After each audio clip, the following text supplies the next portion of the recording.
Good morning, my all lovely student of class first. I hope you all are fine. Students, अब हम हिंदी व्याकरण study करेंगे. So now let's start. Open your book and page number 3.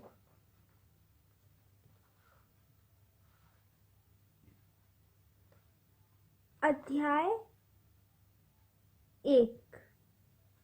यह आपका chapter 1 है, भाषा, वर्ण और लिपि.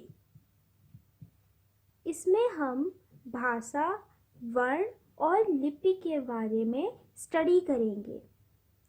भाषा लैंग्वेज, वर्ण लेटर एंड लिपि script. Language, letter and script. तो सबसे पहले भाषा क्या होती है हम ये पढ़ेंगे. भाषा वह साधन है जिसके द्वारा हम अपने मन के विचार बोलकर या लिखकर प्रकट करते हैं. तो इसमें हमें क्या बताया है कि भाषा वह है जिसके द्वारा हम अपनी बात को दूसरे के सामने बोलकर या फिर लिखकर बताते हैं. जैसे मैं आपको अभी बोलकर अपनी बात बता रही हूँ, मैं ये आपको समझा रही हूँ, तो ये क्या है, एक भाषा के द्वारा मैं आपको समझा रही हूँ. तो इसी तरह इसे क्या कहते हैं, भाषा. और इसे हम लिखकर भी प्रकट करते हैं. जैसे अभी ये आपका रिटन में है, ये आपका लिखा हुआ है, तो ये क्या है, एक भाषा है, एक भाषा लिखी हुई है. तो भाषा क्या है, एक वह साधन है जिसके द्वारा हम अपने मन के विचार बोलकर या लिखकर प्रकट करते हैं. हम भाषा का प्रयोग बोलने या लिखने में करते हैं. हम भाषा का प्रयोग कब कब करते हैं, बोलने में और लिखने में. हम भाषा का प्रयोग 2 रूपों में करते हैं. नंबर 1 मौखिक भाषा के रूप में और नंबर 2 लिखित भाषा के रूप में. मौखिक भाषा में क्या है, जब हम बोलते हैं तो वो क्या हो गई, मौखिक भाषा. और जब हम लिखते हैं तो वो क्या हो गई, लिखित भाषा. नंबर 1 लिखित भाषा. हम जो कुछ लिखते हैं वह भाषा का लिखित रूप है, उसे लिखित भाषा कहते हैं. अभी मैंने आपको बताया कि जो हम लिखकर प्रकट करते हैं तो उसे हम क्या कहेंगे, लिखित भाषा. और अगर हम अपनी बात को, अपने मन की बात को बोलकर प्रकट करते हैं तो वो क्या हो गई, मौखिक भाषा. अब नंबर 2 मौखिक भाषा. जब मुंह से जो कुछ बोलते और कानों से सुनते हैं वह भाषा का मौखिक रूप है. हम मुख से जो कुछ बोलते हैं और सुनते हैं वह भाषा का मौखिक रूप है.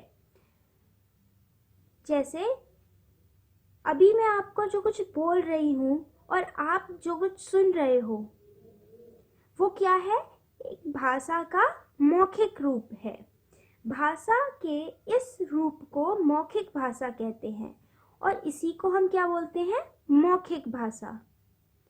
तो क्या है, भाषा वह साधन है जिसके द्वारा हम अपने विचारों को बोलकर या लिखकर प्रकट करते हैं. और भाषा 2 प्रकार की होती है, एक मौखिक भाषा और एक लिखित भाषा. अब व्याकरण. व्याकरण क्या है, किसी भाषा को शुद्ध रूप से लिखने और बोलने का ज्ञान कराने वाले नियमों को व्याकरण कहते हैं. व्याकरण क्या है कि जब हम कोई भाषा लिखते हैं या बोलते हैं तो उसे हम सही और शुद्ध तरीके से बोलें. इस सब का ज्ञान हमें क्या जो कराता है उसे हम क्या कहते हैं, व्याकरण, जिन नियमों के द्वारा हम भाषा को सही और शुद्ध रूप से बोलना सीखते हैं, उन्हें हम क्या बोलते हैं? व्याकरण। ध्वनि, शब्द और भाषा। ध्वनि क्या होती है? सबसे छोटी ध्वनि को वर्ण या अक्षर कहते हैं। ध्वनि मतलब आवाज। तो जो सबसे छोटी ध्वनि होती है, मतलब सबसे छोटा वर्ण, मतलब सबसे छोटा जो आपको सुनाई दे, वो क्या है? अक्षर। उसे क्या कहते हैं? वर्ण।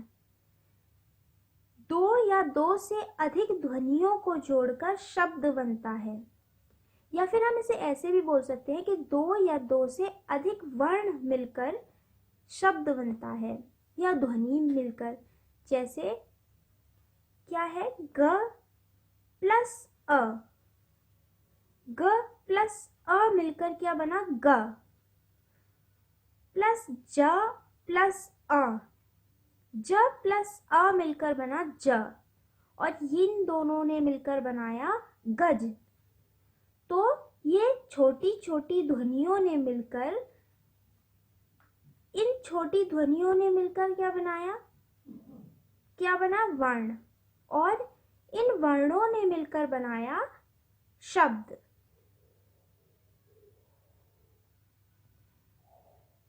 दो या दो से अधिक ध्वनियों को जोड़कर शब्द बनता है। अब इसमें क्या है? दो ध्वनियां हैं, ग ज। दो ध्वनियां निकली। अब इससे छोटी तो कोई ध्वनि होती नहीं है, इससे छोटा तो कोई वर्ड होता नहीं है। तो अभी क्या था? सबसे छोटी ध्वनि को क्या बोलते हैं? वर्ण। और दो वर्ण मिलकर क्या बनाते हैं? या दो ध्वनियों को जोड़कर क्या बनता है? शब्द। अब जैसे ये है क प्लस अ मिलकर क्या बना? क। ल प्लस अ मिलकर क्या बना? ल। म प्लस अ मिलकर क्या बना? म। और इन तीनों वर्णों को मिलाकर क्या बना? कलम। कलम शब्द बना। दो या दो से अधिक शब्दों को जोड़कर वाक्य बनता है। अभी क्या था? वर्ण से मिलकर क्या बना था? शब्द। और शब्द मिलकर क्या बनाते हैं? वाक्य बनाते हैं। जैसे रजत। रजत क्या हो गया? एक शब्द हो गया, क्योंकि ये तीन वर्णों से मिलकर बना है, तो ये क्या है? शब्द। प्लस एक। एक क्या है? शब्द। प्लस अच्छा। अच्छा क्या है? शब्द। प्लस लड़का। लड़का क्या है? शब्द। प्लस है क्या है? शब्द। और इन सब शब्दों ने मिलकर बनाया वाक्य। और वाक्य क्या है? रजत एक अच्छा लड़का है। ये क्या बन गया? वाक्य। ऐसे ही कागज प्लस से प्लस किताब प्लस बनती है प्लस है, इन सब शब्दों को जोड़कर क्या बनेगा? एक वाक्य बनेगा, कागज से किताब बनती है। तो क्या होता है? वर्ण सबसे छोटी ध्वनि होती है। वर्णों से मिलकर या दो से अधिक ध्वनियों से मिलकर शब्द बनता है, और दो या दो से अधिक शब्दों से मिलकर वाक्य बनता है। परिभाषा: वह ध्वनि जिसके और टुकड़े न हो सकें वर्ण कहलाती है। वर्ण किसे कहते हैं? वह ध्वनि जिसके और टुकड़े न हो सके वर्ण कहलाती है। भाषा वर्णों से बनती है। भाषा जो है हमारी, वो किससे मिलकर बनी है? वर्णों से। वर्ण क्या है? जो सबसे छोटी ध्वनि होती है ना, वह ध्वनि जिसके और टुकड़े न हो सके। जैसे एक वर्ण है ग, ये वर्ण है, तो क्या हम इससे छोटा वर्ण कोई लिख सकते हैं? नहीं, इसका कोई और टुकड़ा नहीं कर सकते। तो क्या कहा है, जिन ध्वनि के वह ध्वनि जिसके और टुकड़े नहीं कर सकते हैं, न हो सके, वह वर्ण कहलाते हैं। अब आते हैं हम आगे।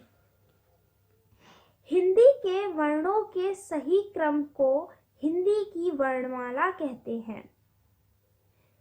हिंदी में जो वर्ण होते हैं 46 वर्ण होते हैं हिंदी में, तो उनका जो एक क्रम होता है, क्या होता है, क्रम, उस क्रम को ही हम क्या बोलते हैं, वर्णमाला। क्या बोलते हैं, वर्णमाला। अब जैसे ये शब्द दिए हुए हैं और उनकी ध्वनियां दी हुई हैं, इनको हम पढ़कर समझेंगे। कैसे, ये क्या है, शब्द, और ये है ध्वनियां। ताला, क्या है, ताला। अब इसमें किस किस की ध्वनि आ रही है, त आ रहा है, त ध्वनि आ रही है। आ, त प्लस आ ध्वनि आ रही है, प्लस ल प्लस आ। ये 4 ध्वनियों ने मिलकर ये शब्द बनाया है। तो इसमें किस किस की ध्वनि आ रही है, त प्लस आ प्लस ल प्लस आ, तब बना ताला। केश, केश में किन किन कौन कौन सी ध्वनियां आ रही हैं, क प्लस ए, तो क प्लस ए मिलकर के बना, प्लस श प्लस अ, केश, केश। इसमें 4 ध्वनि आई, क ए श अ। बैल, बैल में ध्वनियां कौन कौन सी आएंगी, ब ए, बड़ी ए वाली ए ल प्लस अ, बैल। इसमें कौन सी ध्वनियां आई, ब प्लस ए प्लस ल प्लस अ, बैल। उपर्युक्त सभी शब्द ध्वनियों के मेल से बनते हैं। ये जो शब्द हैं ये किससे मिले हैं, ध्वनियों के मेल से बने हैं। इन ध्वनियों के और टुकड़े नहीं किए जा सकते।